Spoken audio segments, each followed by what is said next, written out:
Good day dear pupils, how is it going? Қайырлы күн, құрметті оқушылар, қалдарыңыз қалай? Бүгін біз ағылшын тілі Pupils Book кітабындағы 106 және 107 беттегі екі тақырыпты бірге өтетін боламыз. Our word және checkpoint деп аталады. Checkpoint ол бізде өзіңді тексер жаттығулары. Ендеше бірінші exercise number 29, 29 жаттығуды оқып аударамыз.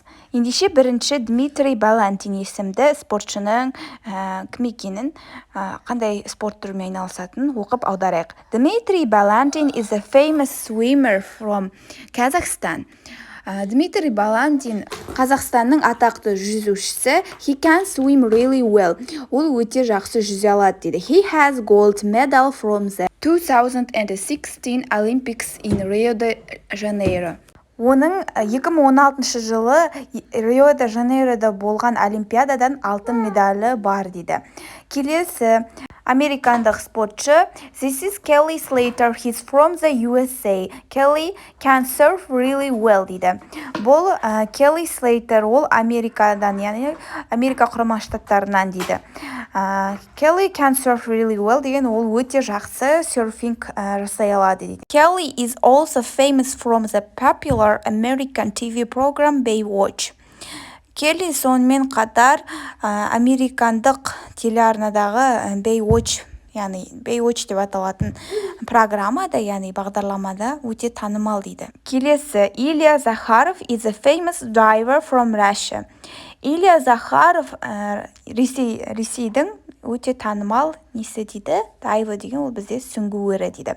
He can dive really well. Ол өте жақсы сүңгиді дейді. He has a gold medal from the 2012 Olympics in London. Look at Ilya in the picture. He's diving. He's fantastic дейді. Оның 2012 жылғы Лондондағы Олимпиададан алтын медалі бар дейді.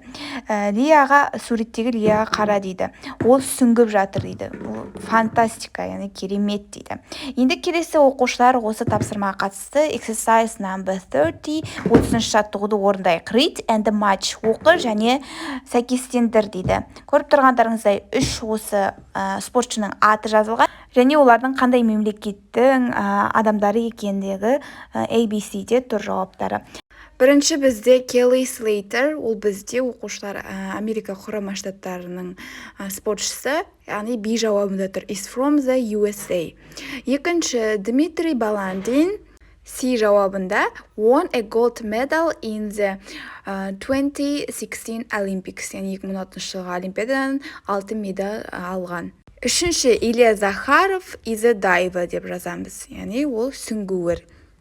Енді келесі бізде оқушылар 107 бетте checkpoint, яғни өзіңді тексер тапсырмалары тұр. Ендеше бірінші жаттығудан бастап орындайық. Exercise number 1, look, read and the number. Қара, оқы және нөмерле деген, яғни нөмерлерін жазып шығамыз. Бірінші көріп тұрғандарыңыздай ол 0 деп тұр. A 0, яғни 0-де he is water skiing деп тұр. Ол су шаңғысымен су шаңғысында деген сөйлеме, су шаңғысын жүргізіп бара жатыр деген. Бірінші he is diving. Diving ол бізде сүңгу. Ол сүңгіп жатыр деген. Ол бізде D суретінде тұр. Яғни D суретінде 1 деп жазамыз. Келесі екінші they are surfing. Олар серфинг жасап жатыр. Ол бізде C суретінде тұр. Келесі үшінші they are sailing. Олар қайықпен жүзіп бара жатыр. Ол бізде E суретінде көрсетілген оқушылар. Келесі she is jogging. Ол жай жүгіріп бара жатыр деген. Ол F суретінде тұр. Бесінші соңғы she is hopping. She's hopping ол бізде секіргішпен секіру. Ол бізде B суретінде тұр. Келесі exercise number 2, read and complete. Екінші жаттығу оқы және толықтыр. Көріп тұрғандарыңыздай оқушылар сөйлемді біз present continuous дәл осы шаққа қойып формуласын жазуымыз қажет. Мысалы 0-де тұр. We are having a picnic. Біз пикник жасап жатырмыз деген. Ал енді сұраулы сөйлемде Дана деп тұр. Яғни бұл жерде қыздың аты. He, she, it болған кезде біз is'ді қолданамыз, яғни бұл жерде сұраулы сөйлем is алдына шығады. Is Dana swimming. Swim сөзіне ing жалғаймыз. Келесі екінші Берік play the violin, listen деп тұр. Берік is playing the violin деп жазамыз.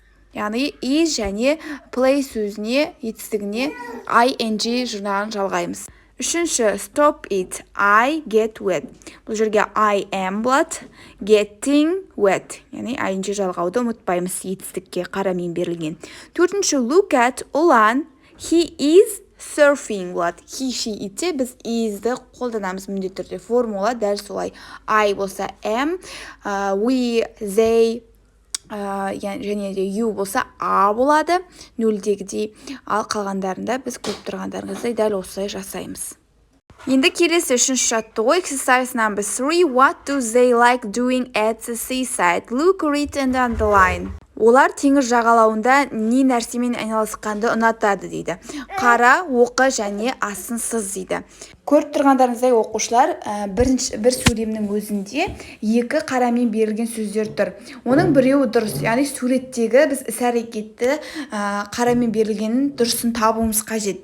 Мысалға, нөлде тұр. Cannot likes making sand castles дегенді таңдаған. Себебі, яғни ол making sand castles деген ол бізде құмнан үй жасау. Құмнан, яғни қамал жасау деген сөз. Ал collecting starfish деген ол бізде starfish, яғни теңіз жұлдыздарын жинау деген сөз. Ол сөз қате, сондықтан да оның асын сызбаған. Енді біріншісін қарайық. Гүлсара likes swimming немесе going sailing. Swimming ол бізде жүзу деген оқушылар, ал going sailing деген қайықпен жүзу. Яғни бұл жерде суретте көріп тұрғандарыңыздай қайықпен жүзуді көрсетіп тұр. Сондықтан да going sailing деген сөзді асын сызамыз. Екінші, ұлан likes going fishing немесе eating ice cream. Әрине, бұл жерде eating ice cream сөзін астын сызамыз. Себебі ол балмұздақ жеу деген. Ал going fishing ол бізде балыққа бару, яғни балық аулауға бару. Ал енді оқушылар, соңғы жаттығуымыз exercise number 4, make sentences. Сөйлем құра деген. Сөйлемдерді дұрыстап құрауымыз қажет. Олардың сөздердің орындары ауысып кеткен. Мысалға, can you do karate деген, яғни сен каратемен айналыса аласың ба деген нөлде мысалда тұр. Енді бірінші ол бізде болымсыз сөйлем, we can't surf деп жазамыз. Біз surfing жасай алмаймыз деген сөйлем. Екінші, water ski, they can деп жазылған. Бірінші they келеді, біз they'ді жазамыз, одан кейін can, they can, water ski болады. Үшінші, бұл жерде he бірінші тұрады, he can play the violin деп жазамыз. Ол, яғни violin скрипкада ойнай алады деген. Төртінші, she can't play the drums. Ол барабандарда ойнай алмайды деген сөз. Drums ол бізде барабандар, яғни s жалғанған көпше түрде айтылып тұр.